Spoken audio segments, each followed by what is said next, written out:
Y recuerdo que un día me invitaron en una comunidad en Venezuela, me invitaron. Una cantidad de gente, más o menos como aquí, pero eran todos maestros, eran maestros del país, eran AB, algo así se llama ya, AB, algo así. Todos los maestros de la religión, de los colegios, ajá, sacerdotes, religiosas y laicos, que cantidad. Y a mí me invitaron y yo fui. Y yo por más hacer, para comenzar le dije, ¿de qué quiere que les hable? Más bien no lo hubiese dicho. Se paró una de las encargadas de ahí, eran profesores, ¿me entienden, no? Era gente preparada, puro psicólogo, abogado, sociólogo, bueno, doctores, pura gente. Y se paró una monja, una religiosa,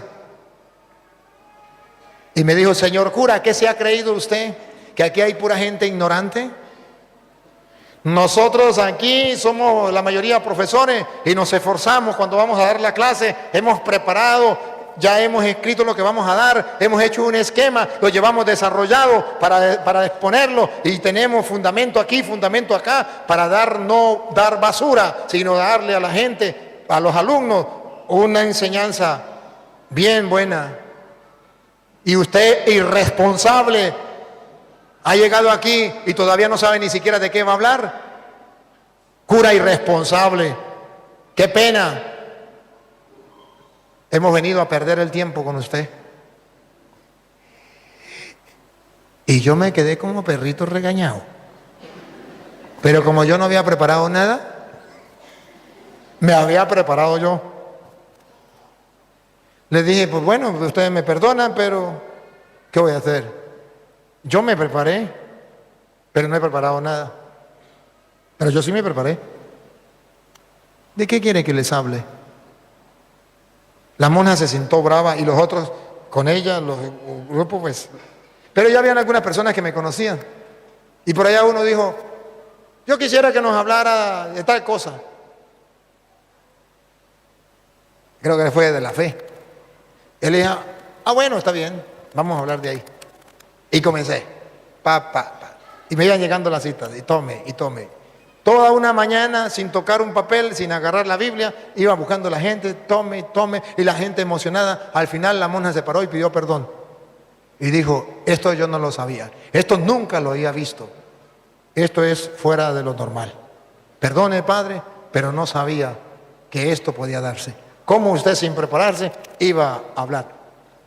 Esto me perdona. Sí, yo también me quedo sorprendido, porque es el don de la profecía. Díganle a Dios que le den ese don. Hagan como Salomón, pídele a Dios sabiduría para poderlo hacer. Y hagan como hacían los apóstoles, pídenle la fuerza del Espíritu Santo para que les dé la luz y para que les dé la fuerza para hacerlo. Pero pidan, se les dará. Busquen, encontraréis.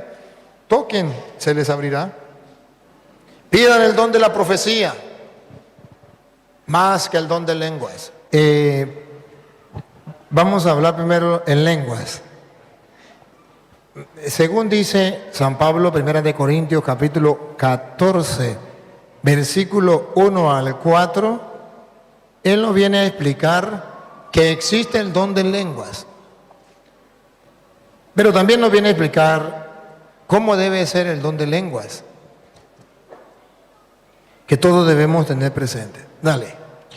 Buscad la caridad, pero aspirad también a los dones espirituales, especialmente a la profecía.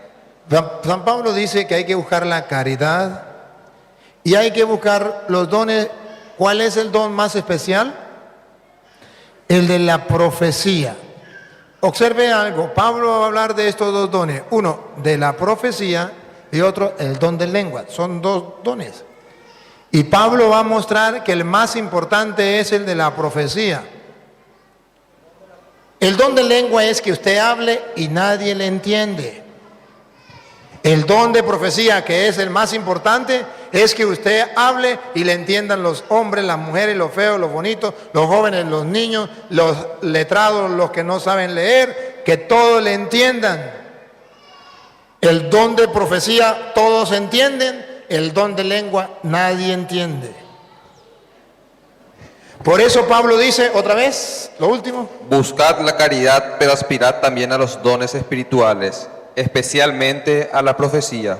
Pablo dice, aspiren el don de la profecía, aspiren que cuando ustedes prediquen, todo el mundo les entienda.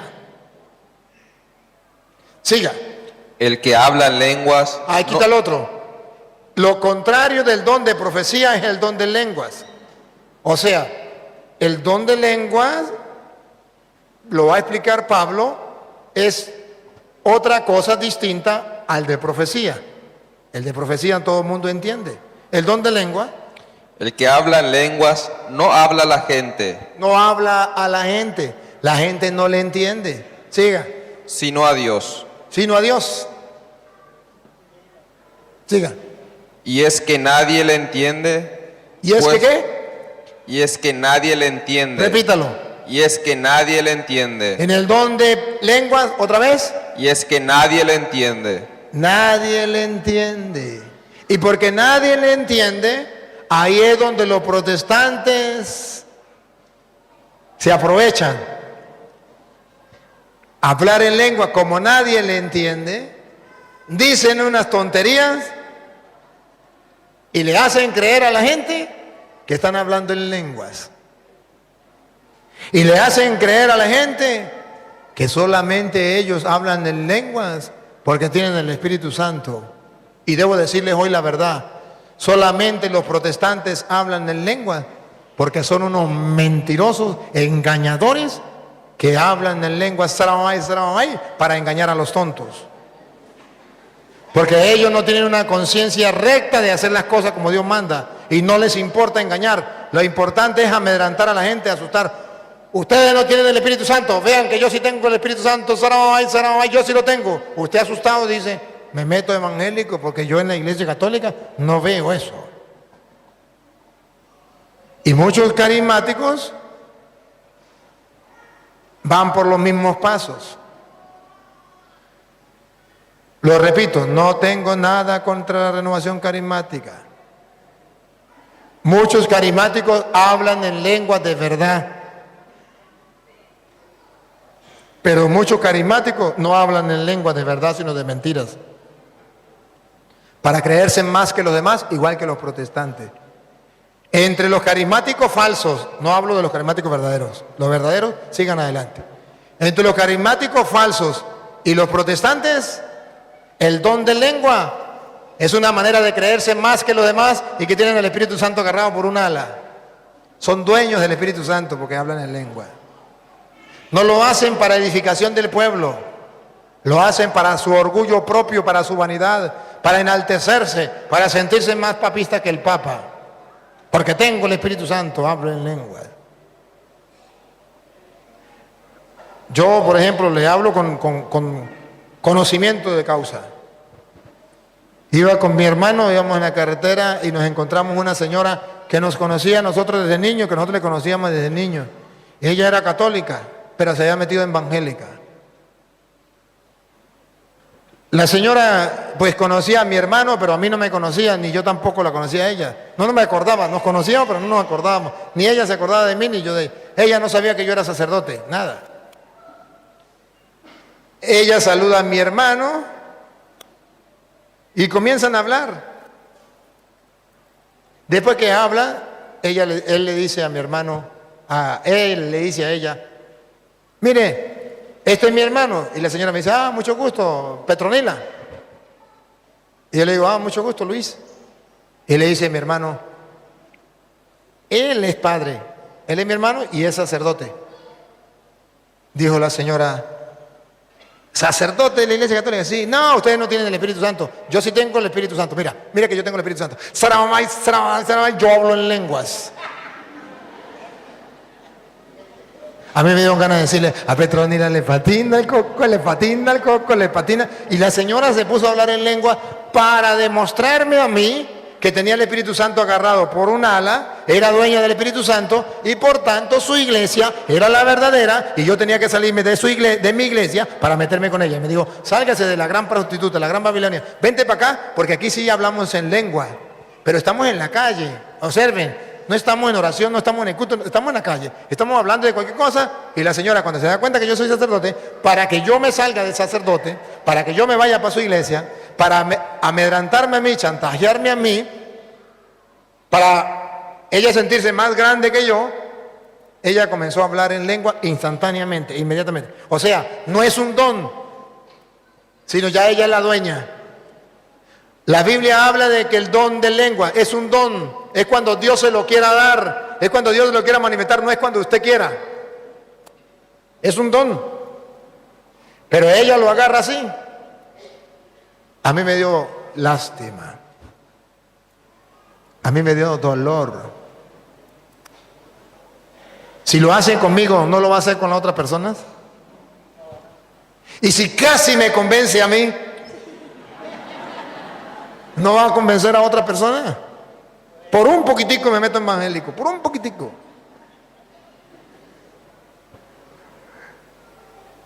Repítalo y sigue. Y es que nadie le entiende, pues dice en espíritu, Un poquito más atrás para que está la idea. el que habla lenguas no habla a la gente, sino a Dios. Y es que nadie le entiende, pues dice en espíritu cosas misteriosas.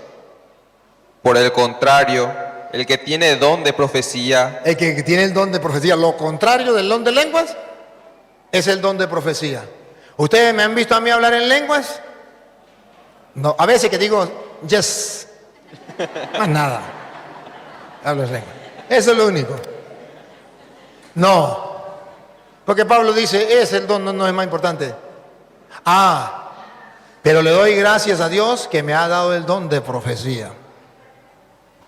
Que ustedes hayan dejado, todos ustedes sus quehaceres, y vengan aquí, no le van a dar cerveza, no le van a dar comida, no le van a dar nada. Vienen de lejos a escuchar 3 horas a un cura hablar.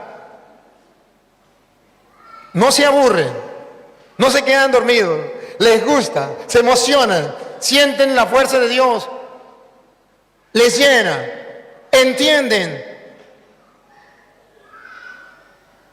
Eso Pablo llama el don de profecía. Y eso es mejor que hablar en lenguas. Y eso a los protestantes les duele, porque Dios me ha regalado el don de profecía. Hasta los protestantes me entienden. Muchos se han convertido y están convirtiéndose cada día centenares de protestantes. Se están convirtiendo. Y los otros quedan aturdidos cuando me escuchan. Y como decía el hermano, son bravos para debatir conmigo por internet. Eso por YouTube ponen mis videos y son bravos para debatir.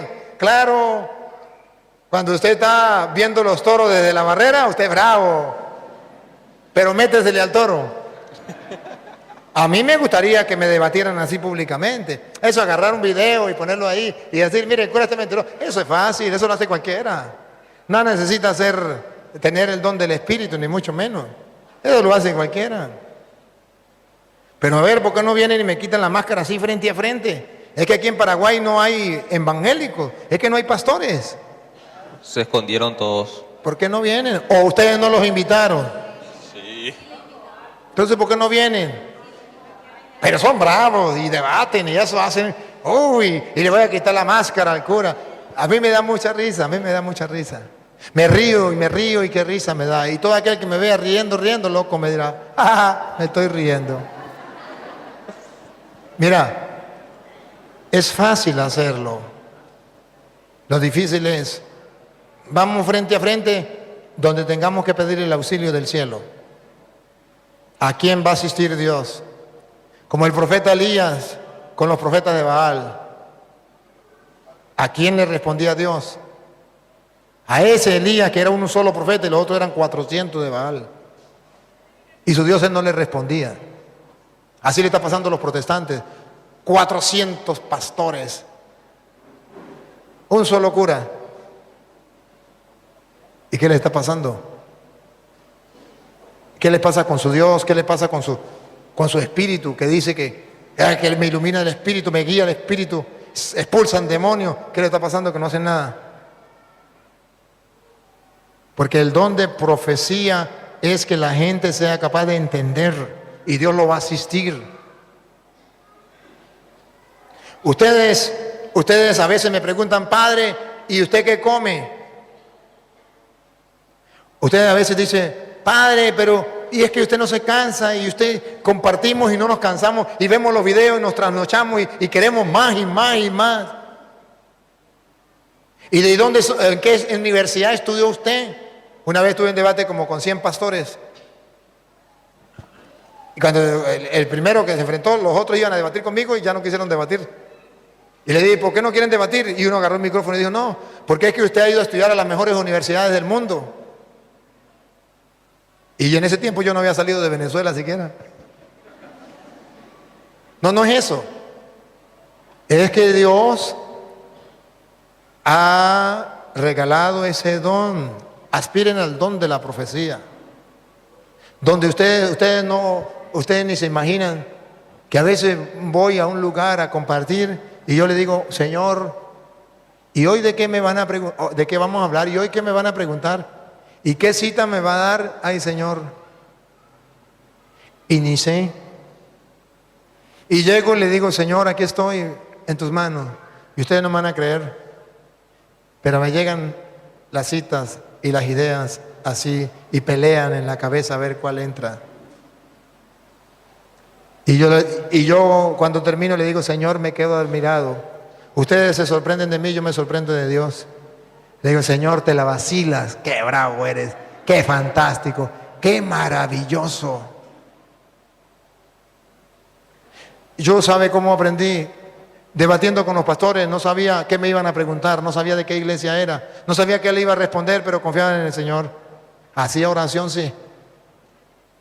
Leía la Biblia, sí. Repítalo y sigue. El que tiene don de profecía habla a los demás para su crecimiento en la fe. Habla a los demás y les ayuda a crecer en la fe. Siga. Les exhorta y los conforta. Los exhorta y los conforta. Pase al versículo 18 para no leerlo todo. Versículo 18.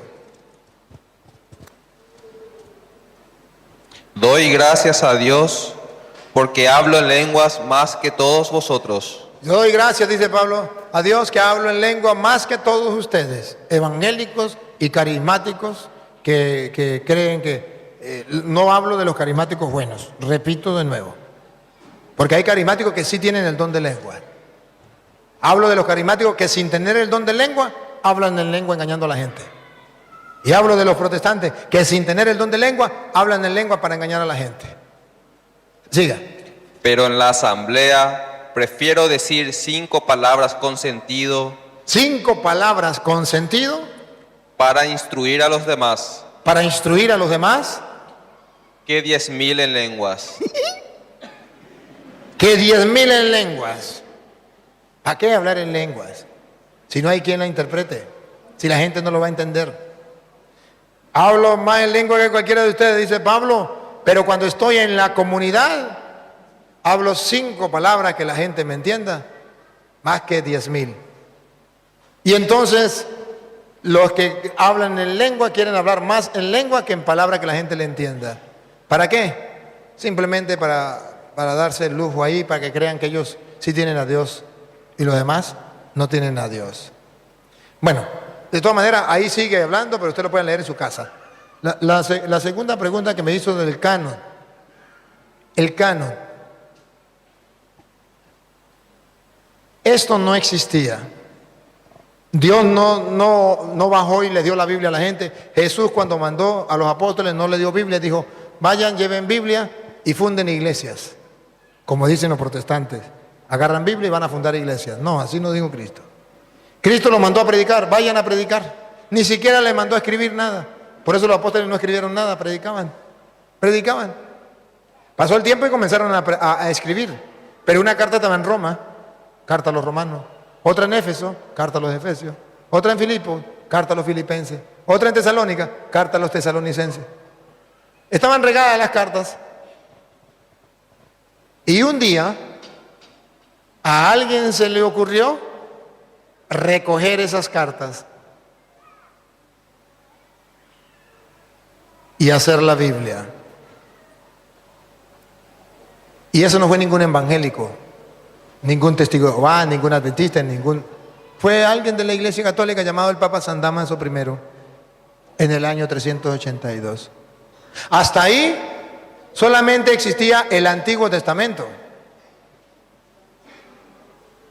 pero no existía el Nuevo Testamento. Entonces, ¿cómo fue que se hizo la Biblia y por qué nosotros tenemos 73 libros y ellos tienen 66? ¿Por qué? Porque ellos tienen menos que nosotros. Si usted le pregunta a un protestante, ¿qué va a responder?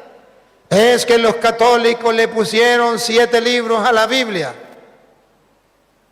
La ignorancia es atrevida. Los católicos no le pusieron 7 libros. Oigan bien, los católicos le pusieron 27 libros a la Biblia. No le quiten 20. No son 7. Los católicos le pusieron 27. Porque cuando viene Cristo, existía solamente un canon, llamémoslo así, una Biblia, que era la traducción de Alejandría, y tenía 46 libros, que es los que nosotros tenemos en el Antiguo Testamento.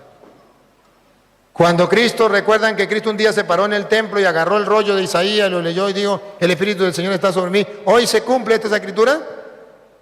¿De dónde agarró ese rollo? ¿De qué canon? Del único canon que existía, el de Alejandría. Cuando Pablo, allá en 2 de Timoteo 3:16, dice, toda escritura es inspirada por Dios y es útil para enseñar. ¿De qué escritura está hablando Pablo? De las escrituras que él conocía hasta entonces. ¿Cuáles eran las escrituras conocidas hasta entonces? El canon de Alejandría, con 46 libros. El canon de Alejandría con 46 libros. Viene Cristo, vienen los apóstoles, y cuando viene Cristo, los judíos se fraccionaron en dos. Los judíos cristianos y los judíos no cristianos. Los judíos cristianos, como Cristo y los apóstoles, agarraron el canon de Alejandría, utilizaron el canon de Alejandría, predicaron con el canon de Alejandría, pues ese canon lo agarran los judíos cristianos. Pero los judíos no cristianos dicen, nosotros no creemos que Cristo es el Mesías. Nosotros no creemos en los apóstoles. Por tanto, nosotros no creemos en ese canon. Nosotros tenemos que hacer un canon, una Biblia para nosotros. Se reúnen los judíos y hacia el año 90, los judíos sacan otra Biblia, otro canon, que se llama el canon de Palestina, con 66 libros. Le quitaron 7 al canon de Alejandría. Nosotros los cristianos decimos, no podemos quitarle 7, porque Cristo los utilizó, porque los apóstoles los utilizaron, y nosotros no somos judíos, nosotros somos cristianos. Y entonces nosotros agarramos el canon de Alejandría que utilizó Cristo y los apóstoles. Los judíos se quedan con 39 libros. No aceptan el Mesías. Como no aceptan el Mesías, no aceptan ni el canon de Alejandría con 46, ni tampoco aceptan los 27 libros del Nuevo Testamento. Quitan los 27, no lo aceptan, y quitan 7 libros. Los judíos tienen su propia Biblia con 39 libros.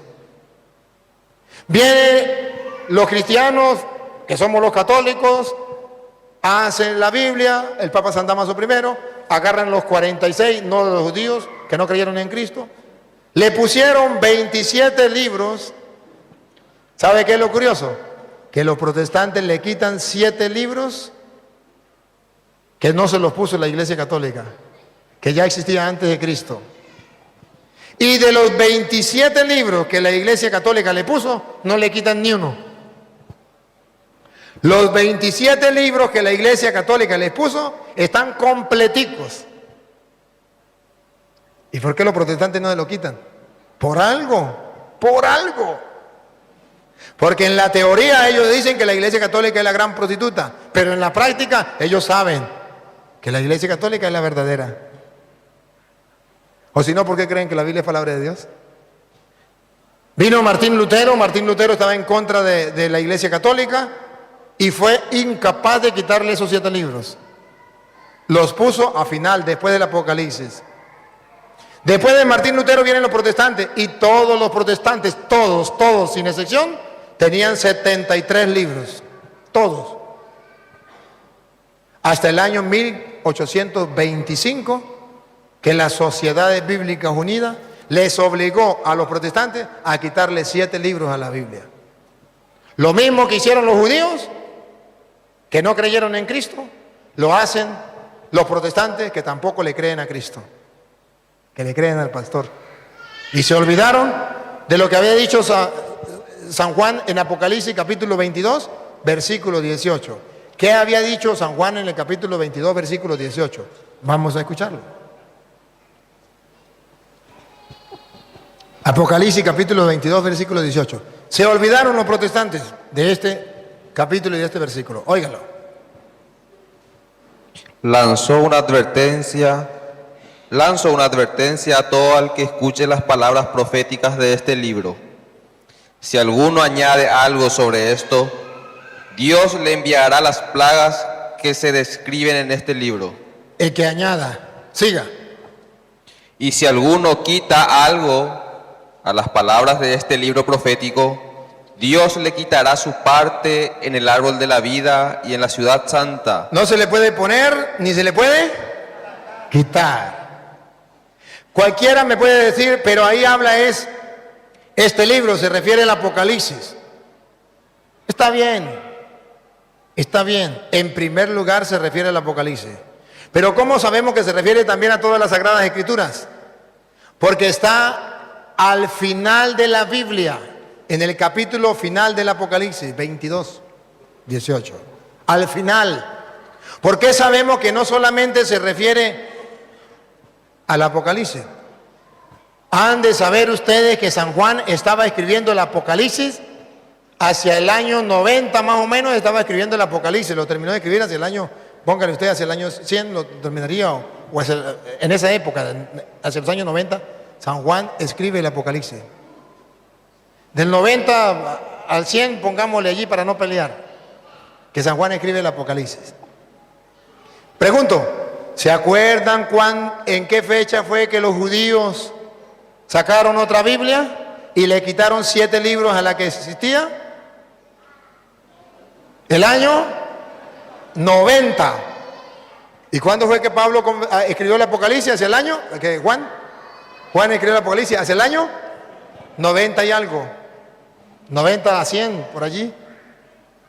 Ahora saben por qué Juan dice, el que le quite o el que le ponga, porque en esa época los cristianos estaban sufriendo porque los judíos le estaban quitando 7 libros al canon de Alejandría. Y San Juan le está advirtiendo a los cristianos que eso no es correcto, que eso no se debe hacer, que el que le quite o el que le ponga, porque habían declarado en el año 90 que para los judíos existía el canon de Palestina. Y San Juan está escribiendo el Apocalipsis, y San Juan le dice a los cristianos, no, para nosotros no, el que le quite o el que le ponga, le caigan todas las plagas de Egipto y sea borrado del libro de la vida. Eso fue para los judíos de aquel tiempo. Y eso es para los protestantes del año 1825, que le quitaron igual que los judíos allá 7 libros, los mismos 7 libros que Pablo dice que no le quiten ni que le pongan, Esos fueron exactamente los mismos que le quitaron los protestantes en el año 1825. ¿Y dónde quedó la advertencia del Apocalipsis? Los protestantes no le hacen caso, porque el pastor le dijo que no le hicieran caso. Y no es que leen la Biblia, puro engaño. Ahora, me decía del rosario. ¿Por qué rezamos nosotros el rosario? Porque el pueblo de Israel oraba repitiendo. Jesús en la cruz, ¿se acuerda? Dios mío, ¿por qué me has abandonado? Estaba repitiendo el Salmo 22. Escúchelo, el Salmo 22. Dios mío, ¿por qué me has abandonado? Así oraban los judíos, repitiendo. Y Jesús está en la cruz, orando, repitiendo. Salmo 22, 1. ¿Lo tiene? Léelo. Dios mío, ¿por qué me has abandonado? Ahí está el Salmo. Jesús está repitiendo un Salmo. Así oraba Jesús. ¿Por qué nosotros oramos repitiendo? Porque en Mateo capítulo 26, versículo 44, volvemos a encontrar a Jesús repitiendo. Orando, repitiendo, como judío que era. Las palabras que lanzo no me salvan. El capítulo... Los dejó y se fue a orar por tercera vez, Se fue a orar por tercera vez. repitiendo las mismas palabras. Repitiendo las mismas palabras. ¿Y qué dice la Biblia? ¿Cómo será allá en el cielo? ¿Cómo será la oración allá en el cielo? ¿Cómo oran los santos en el cielo? Apocalipsis 4:8. 4:8, o no, que 1:4 es la cosa, ¿no? A 4:8, ¿está bien? A 4:8. ¿Cómo dice Apocalipsis 4:8? ¿Cómo oran allá en el cielo? Cada uno de los cuatro vivientes tiene 6 alas. Están llenos de ojos todo alrededor y por dentro. Y repiten. Otra vez. Y repiten. Otra vez. Y repiten. Otra vez. Y repiten sin descanso día y noche. Santo, santo, santo. ¡Ay! En el cielo también son católicos. Los ángeles también son católicos y oran diciendo, repitiendo, no una vez ni 3 veces, día y noche. Santo, santo, santo. Repitiendo día y noche. Ustedes imagínense el problema que van a tener los protestantes cuando lleguen al cielo y tengan que repetir día y noche como los católicos.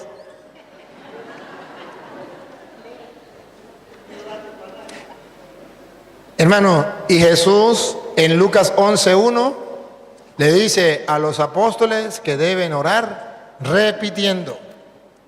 Le pidieron que le enseñara a orar y Él les va a enseñar. ¿Cómo? Repitiendo. A ver, y aquí, hermano, usted tiene unas preguntitas que me tiene que hacer que le dije que me la hiciera, ¿no? Se está haciendo el loco.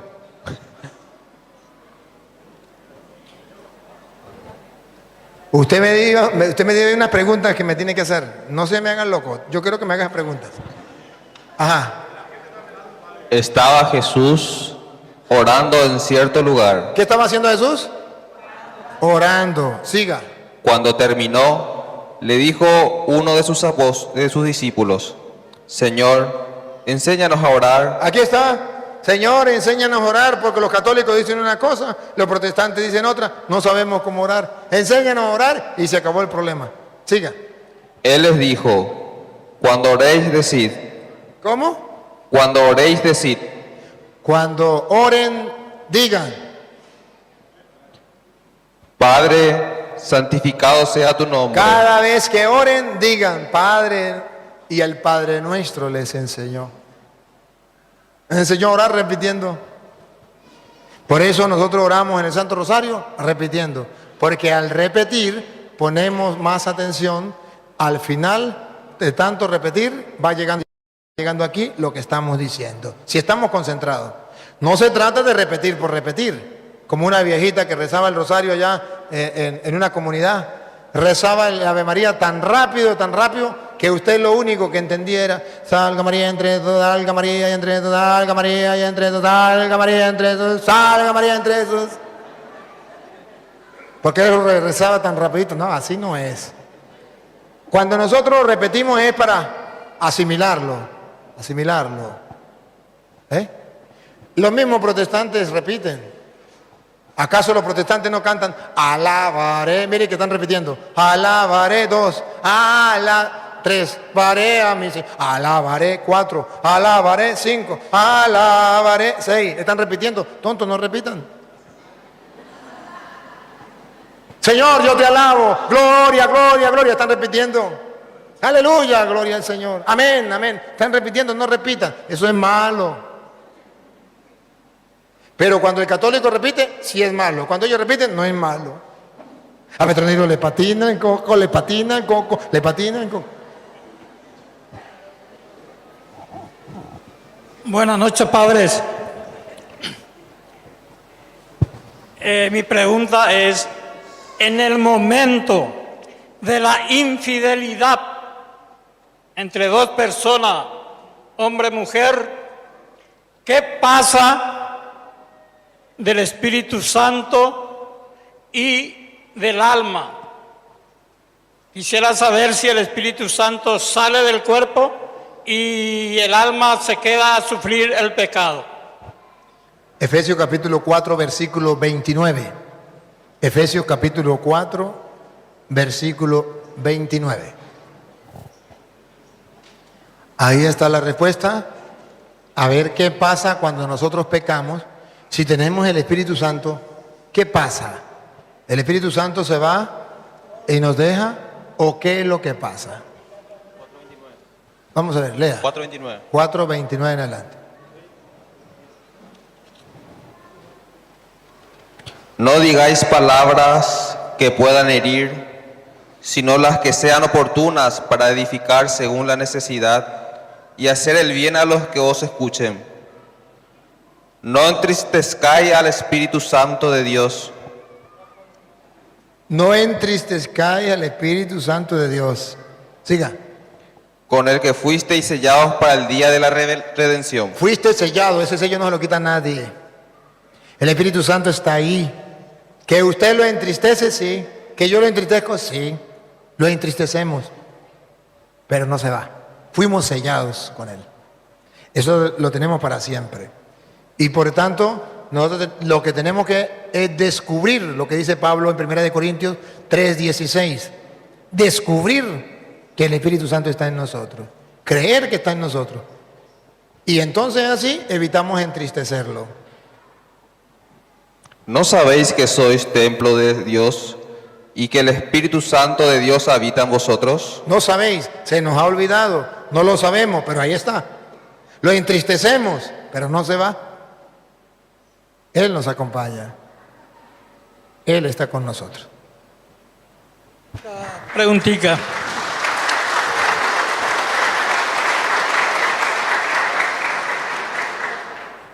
En caso de que una persona borracha, y en un segundo le llega la muerte, y si esa persona le habla a Dios y le dice un segundo antes de su muerte, le pida perdón, misericordia por su persona y que nunca más va a tomar esa bebida, puede ser que Dios le escuche o no, Padre. Claro que sí le escucha. Claro que sí. Dios no va a oír el que hizo el oído, no va a ver el que hizo el ojo. Dios es misericordioso. Y Dios nos escucha. Dios no quiere la muerte del pecador, sino que cambie de conducta y viva. Ezequiel 18:23.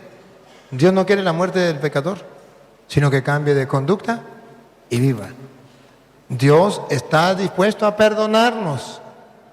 Ahora, claro está, si usted nunca quiso recibir el perdón, siempre se negó a recibir el perdón, ya es otra cosa. Pero si usted siempre está abierto al perdón, siempre busca el perdón de Dios, y en ese momento se arrepiente y le pide perdón a Dios, Dios le perdona.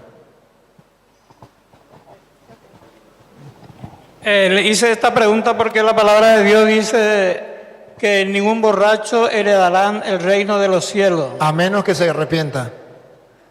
Ningún homosexual heredará el reino de los cielos, a menos que se arrepienta y cambie. Ningún ladrón entrará en el reino de los cielos. Ningún mentiroso entrará en el reino de los cielos. Ningún que le dé ira, orgulloso, soberbio, entrará en el reino de los cielos. Ninguno, a menos que se arrepienta. Cuando se arrepienta, sí. Todos podrán entrar al reino de los cielos.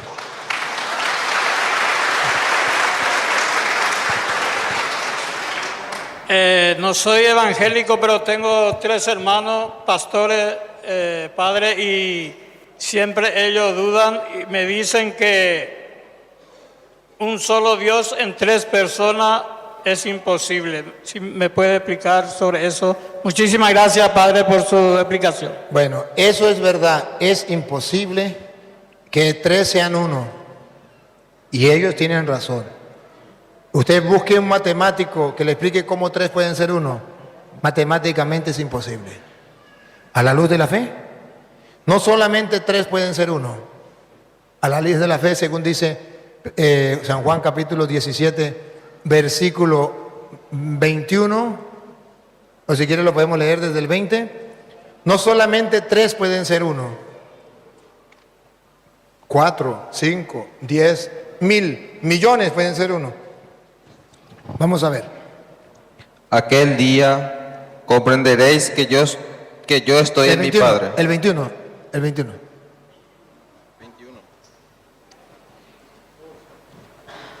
Juan 21, ¿no? No, Juan 17, 21.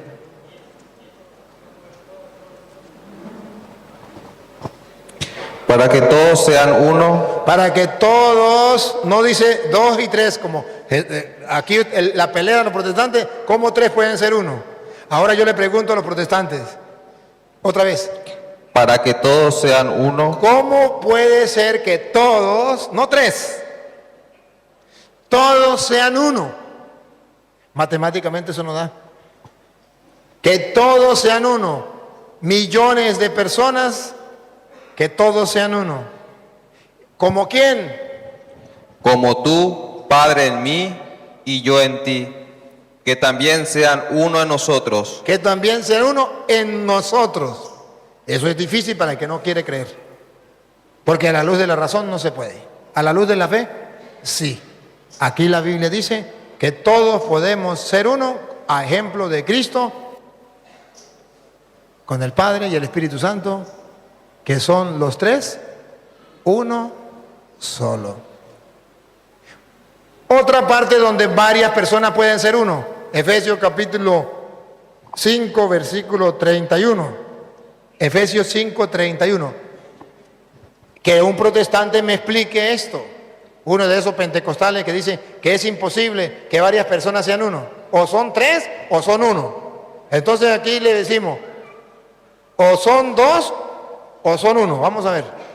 Por eso dejará el hombre a su padre y a su madre, El hombre a su padre y a su madre, y se unirá a su mujer, y se unirá a su mujer, y los 2 serán una carne. y los 2 serán uno solo, una sola carne. Que me explique un protestante cómo hace eso. Y que la mujer está en Argentina trabajando y el marido está aquí en Paraguay y los 2 son uno. ¿Cómo se explica? La Biblia, ¿cómo lo explica? Dale. Lo digo respecto a Cristo y a la iglesia. No, se comió la frase que yo estoy esperando. Gran misterio es este. ¿Cómo? Gran misterio es este. Eso es lo que yo quería que usted leyera. Repítalo. Gran misterio es este. Aquí que sepan los pentecostales, eso no se entiende. Eso es un misterio, no. Gran misterio es este. Es un misterio grande, tan grande que no cabe en la cabeza pequeñita de los pentecostales unidos. Es un gran misterio. Misterio es cuando no se puede entender que 2 personas sean uno. Es un gran misterio. Que 3 sean uno. Por eso se llama el misterio de la Santísima Trinidad, porque la Biblia dice que 2 sean uno es un misterio, que 3 sean uno es un gran misterio. Y si es un gran misterio, sí tienen razón los pentecostales unidos. No se puede entender, hay que creer porque es un misterio. Dijo una señora un día, una evangélica, me dijo: señor cura, desde que yo conocí el evangelio, para mí no hay misterios. Le dije: uy, señora, gracias a Dios que hoy me la puso en el camino, porque para mí sí hay misterio. Dijo: dígame, y yo le resuelvo ese misterio, porque desde que conozco al Señor, me convertí, ya los misterios se acabaron.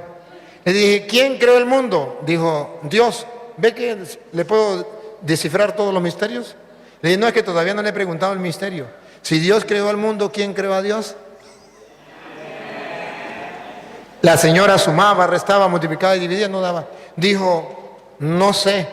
Le digo: ¿sabe por qué usted no lo sabe? Porque eso es un misterio, ahí se muere pensándolo y no puede. Eso es de creer, eso no se puede sumar, restar y multiplicar y sacar conclusiones. Que 3 sean uno es un misterio. Buenas noches, soy Luis Gauto, 83 años. Me acuerdo que allá por el año 80 hice el cursillo de cristiandad. No le entiendo nada. No entiende nada. Bueno, soy Luis Gauto, 83 años.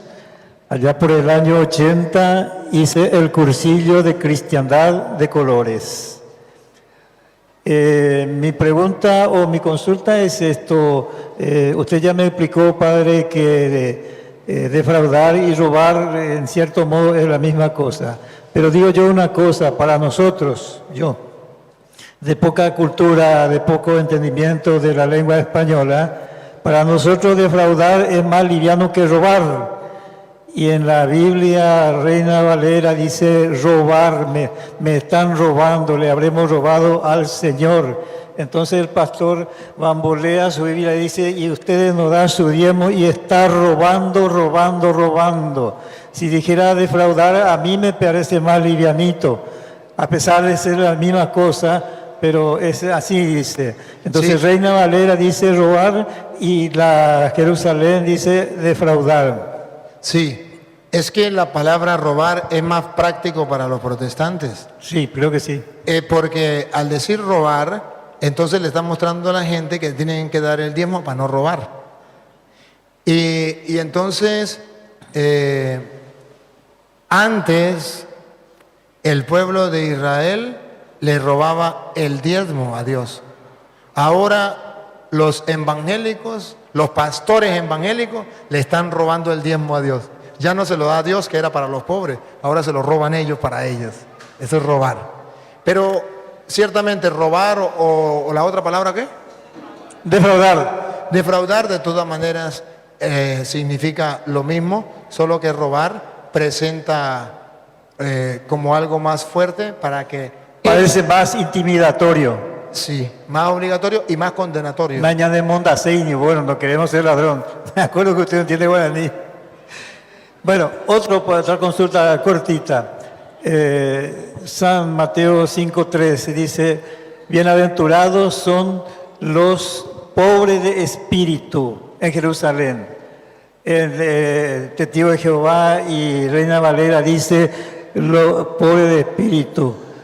Nuestra Biblia, Latinoamérica y otros, dice espíritu de pobre. Bienaventurados son los que tienen espíritu de pobre. Y yo no entiendo la diferencia entre pobre de espíritu y espíritu de pobre. Muy bien. Espíritu de pobre es mejor para entender que pobre de espíritu. Porque pobre de espíritu, la gente lo está entendiendo mal. La gente lo está entendiendo mal. Incluso he escuchado sacerdotes predicar erradamente sobre pobre de espíritu. Sí, escuché. Cuando Jesús dice, dichosos los pobres, primero vamos con pobre de espíritu. Pero sí. Cuando Jesús dice, según la Reina Valera, si usted dice, ¿no? Cuando Jesús dice, dichosos los pobres de espíritu, porque de ellos es el reino de los cielos. Mala interpretación, es decir esto. Jesús estaba diciendo que los pobres no eran dichosos, que los que eran dichosos eran los pobres en el espíritu, o los pobres de espíritu, porque de ellos es el reino de los cielos. No se refería a los pobres, sino a los que tienen un espíritu pobre. Y eso no es verdad. Porque el que tiene un espíritu pobre es aquel que roba, que mata, que comete adulterio, que comete fornicación, que comete esto, que está tan alejado de Dios que su espíritu está pobre. Y Jesús nunca quiso decir que es bienaventurado ellos, porque de ellos es el reino de los cielos. Es una mala interpretación. Eso no es correcto.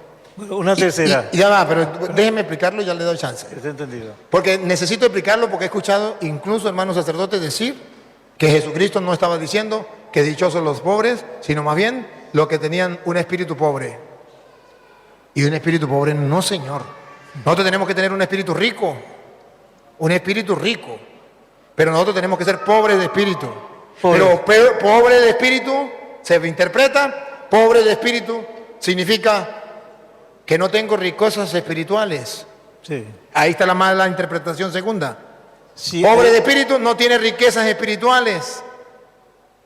Está tan apegado a las cosas materiales que es pobre de espíritu, no tiene riquezas espirituales. O sea que Jesús dijo que dichosos ellos porque ellos el reino del cielo. Eso es la segunda mala interpretación. La verdadera interpretación, y por eso la otra Biblia dice, la otra traducción, ¿cómo que usted dijo? Uno dice pobre de espíritu y otro espíritu de pobre. Espíritus de pobre, ese sí es, para no confundir, porque pobre de espíritu tiene 3 significados. Y he escuchado predicar 2 significados que no son. Y el que es, no lo han predicado.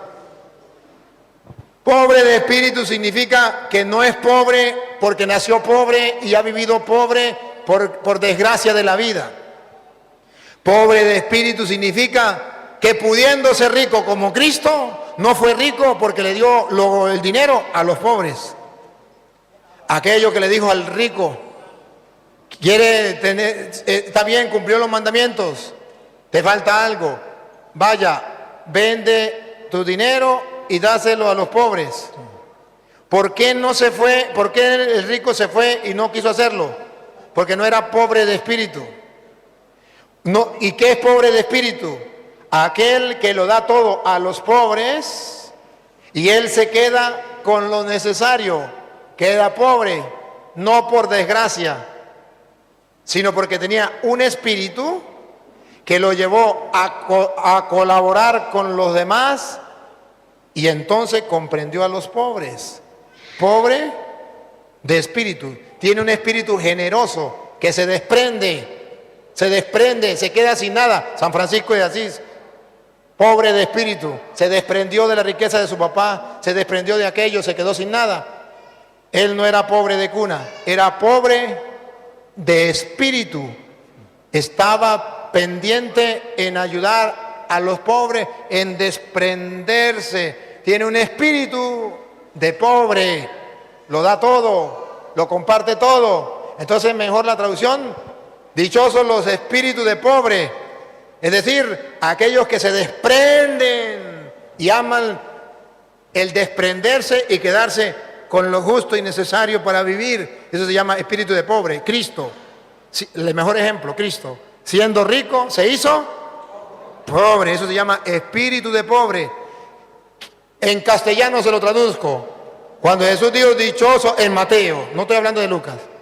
Cuando Jesús dijo en Mateo, dichosos los pobres de espíritu o los de espíritu de pobre, porque de ellos el reino de los cielos, Sí. se lo traduzco en castellano.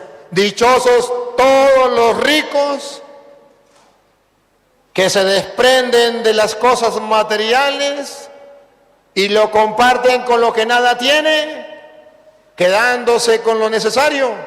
Dichosos ellos, porque de ellos es el reino de los cielos. ¿Quiénes son los pobres de espíritu? Los ricos que se desprenden de su riqueza para ayudar al necesitado. Eso es un pobre de espíritu. Y Lucas dice al revés. Lucas no dice eso. Mateo le da a los ricos la oportunidad de entrar al cielo. Dichosos los pobres de espíritu, es decir, los ricos que se desprenden de su riqueza se ganan el cielo. Lucas no dice así. Lucas dice, dichosos los pobres, punto y aparte. Dichosos los pobres, ya no es pobre de espíritu. Los pobres de espíritu de Mateo son los ricos que se desprenden. Dichosos los pobres de Lucas, los pobres que usted y yo conocemos, que no tienen que comer, que andan sin, porque de ellos es el reino de los cielos. Aquí pagaron los malos que hicieron, aquí sufrieron, aquí purificaron, como el pobre Lázaro. ¿Se acuerda? Sí, sí, sí. Y después que dice, dichosos los pobres, que los pobres no se lo creen. Sí. Y los ricos se burlan de eso. Y después que Jesús dice, dichosos los pobres, porque hay el reino de los cielos, dice, y ay de los ricos, porque ya recibieron su recompensa. Y a continuación, Jesús presenta entonces al rico Polo y al pobre Lázaro. Así es. Va mostrando. Entonces los apóstoles se sorprenden y le dicen, si esa es la condición del rico, Señor, entonces ¿quién se salvará? Porque Jesús dijo, y ay de los ricos, porque ya recibieron su recompensa en la tierra. Les aseguro que es más fácil que un camello entre por el hueco de una aguja, que un rico se salve. Y ellos dijeron, y ay, entonces ¿quién se va a salvar? Lo que para ustedes es imposible, para Dios es posible. ¿Qué significa? Que sí hay ricos que pueden desprenderse de su riqueza para ayudar a los pobres. Y entonces son dos bendiciones especiales. Una bendición para los pobres, de ellos es el reino de los cielos. Y una bendición para los ricos que se hacen pobres porque ayudan a los necesitados. Que en castellano se lo traduzco, no puede haber un rico cristiano, ni un cristiano rico. O es cristiano o es rico. Si es cristiano, la riqueza que tiene no es para él, es para ayudar. Y por eso entonces Jesús dice, gánense el cielo con el dinero mal habido. Con el dinero que ustedes han agarrado, gánense el cielo. Atesoren tesoros en el cielo. Ricos que me escuchan, no se pongan bravos. Aprovechen la riqueza para ayudar a los pobres y tendrán un tesoro en el cielo. No es que ustedes van a vender todo y se van a quedar en la ruina. No, de lo que tienen, vaya. Pero padre, entonces voy a vender mi empresa y no voy a producir nada y se lo voy a dar a los pobres. A ver, entienda el evangelio. Sigue trabajando en la empresa. Páguele bien a los obreros, no le robe el sueldo. Páguele bien. De lo que usted gane, agarre para su casa, para usted comer y su familia. Y de lo que le quede, dale a los pobres. Y tendrás un tesoro en el cielo.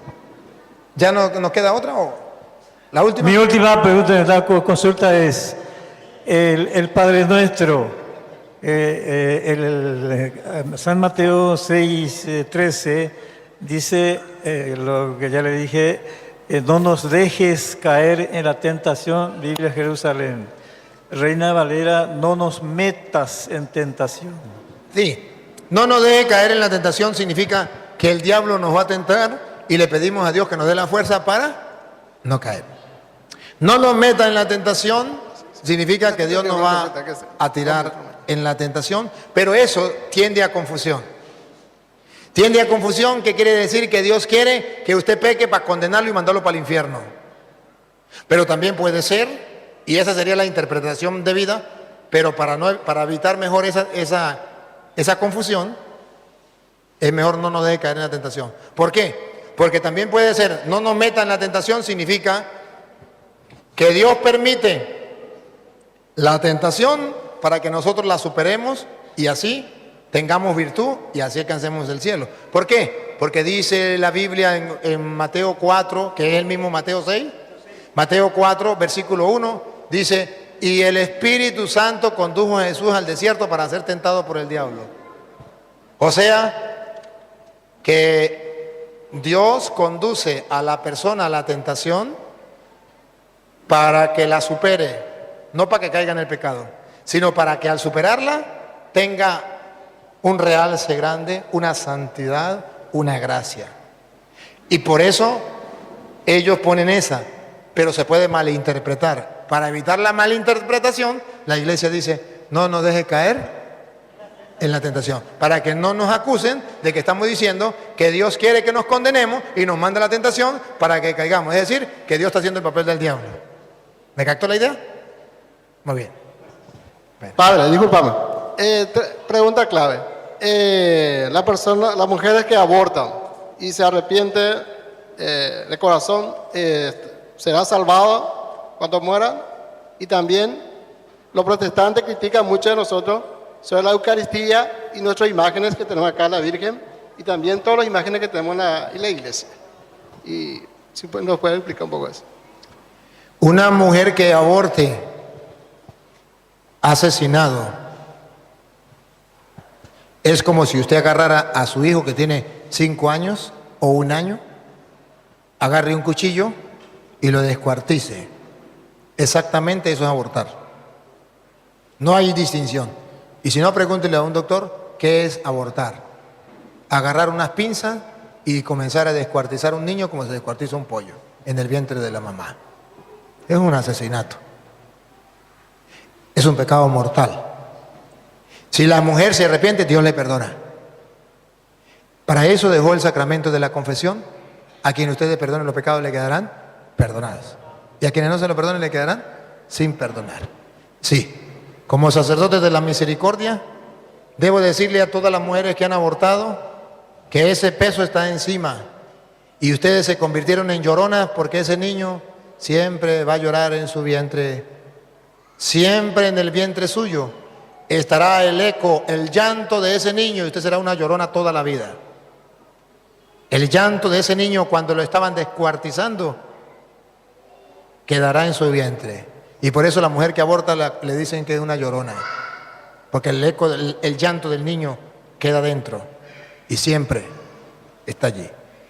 Pero sepa que Dios, si estás arrepentida y le pide perdón, Él no te lo niega. Te da el perdón y calma ese llanto de ese niño de su vientre. Es decir, deja de ser una llorona. Porque Dios no quiere la muerte del pecador. Porque Dios vino no por los justos, vino por los pecadores. Invito a todas las mujeres que han abortado y no se han confesado, que se confiesen. Y si ya se confesaron, bueno, ya Dios le perdonó, si estaba arrepentida. Invito a los novios que hicieron abortar a su novia a que se confiesen porque ustedes también son cómplices. Invito a los doctores que practicaron ese asesinato a que se conviertan antes de morir, porque están asesinando, matando y ustedes juraron dar vida, no quitar vida. Invito a las enfermeras y a los enfermeros que apoyan el aborto a que se confiesen también. Debe confesarse el doctor que practicó el aborto, la enfermera que colaboró, el novio que ayudó o que apoyó, el papá de la muchacha que pagó el aborto, la mamá que se cayó la boca y no dijo nada, y ella que lo permitió. Deben confesarse. Y también debe confesarse la amiga que la aconsejó abortar. Todos son cómplices del asesinato y todos son culpables. Pero Dios les brinda la misericordia a todos. Y no es casualidad que estén escuchando esta charla o estén viendo este video, no es casualidad. Es que Dios quiere que hoy te conviertas y Dios no quiere la muerte del pecador.